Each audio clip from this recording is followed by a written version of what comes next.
Hello everyone, hope you all are doing good. Today we are going to do the quick revision of Unit 11, that is syllables and types and what are the strong syllables and weak syllables जो कि आपके syllabus में है. ठीक है जी. तो syllables क्या होते हैं लैंग्वेज में? syllables क्या होते हैं एक्चुअल में? जैसे chunks of sound in the word. ठीक है जी. मतलब जैसे आपने कोई वर्ड लिखा और उसमें उसको छोटे छोटे टुकड़ों में तोड़ दिया और हर एक जो टुकड़ा है उसमें एक वॉवेल साउंड है.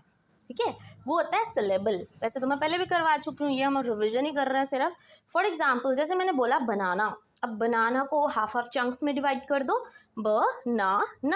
अब तीनों ही उसमें तीन वॉवेल्स हैं, तीन चंक्स में तोड़ा तो कितने सिलेबल्स हो गए? 3 सिलेबल हो गए. सिंपल.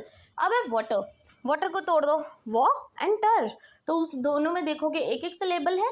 ठीक है जी. Syllable in the senses vowels. ठीक है, WA वॉवेल है, AEIOU वॉवेल्स है, आपको पता है ना. TER तो उसमें E वॉवेल है. तो 2 वॉवेल्स हैं, 2 पार्ट्स में तोड़ दिया, मीन्स उसमें कितने सिलेबल्स हो गए? 2 सिलेबल्स हो गए. सिंपल.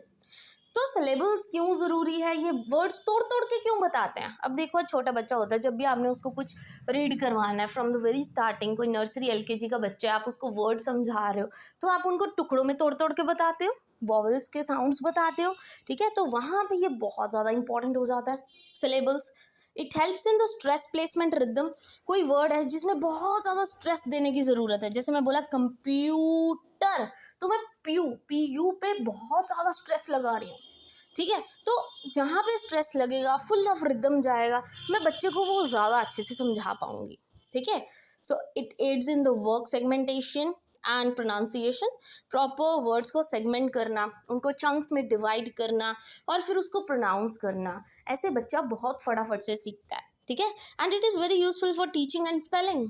टीच करने के लिए प्लस स्पेलिंग की प्रोनाउंसिएशन करने के लिए बहुत ज़्यादा इंपॉर्टेंट है कि आपको सिलेबल्स की समझ होनी ज़रूरी है. ठीक है, सिलेबल्स 2 तरह के होते हैं. एक होता है ओपन सिलेबल, एक होता है क्लोज सिलेबल. ओपन सिलेबल हमेशा वॉवल के साथ एंड होता है, जैसे गो, तो ओ क्या हो गया? वॉवल के साथ एंड हुआ शब्द. और क्लोज्ड वाले क्या होते हैं? वो कॉन्सोनेंट साउंड के साथ, मतलब नॉर्मल अल्फ़ाबेट्स के साथ एंड होते हैं, जैसे कैट, तो T is the ending, that is consonant sound, तो वो क्लोज्ड सिलेबल हो गए. ठीक है जी. Now comes the 2 syllables, strong syllable and weak syllable, जो कि आपके सिलेबस में है. स्ट्रॉन्ग सिलेबल क्या होता है? जब भी आप कोई शब्द बोलते हो जिसमें आप बहुत ज़्यादा स्ट्रेस लगा देते हो, वो होते हैं स्ट्रॉन्ग सिलेबल.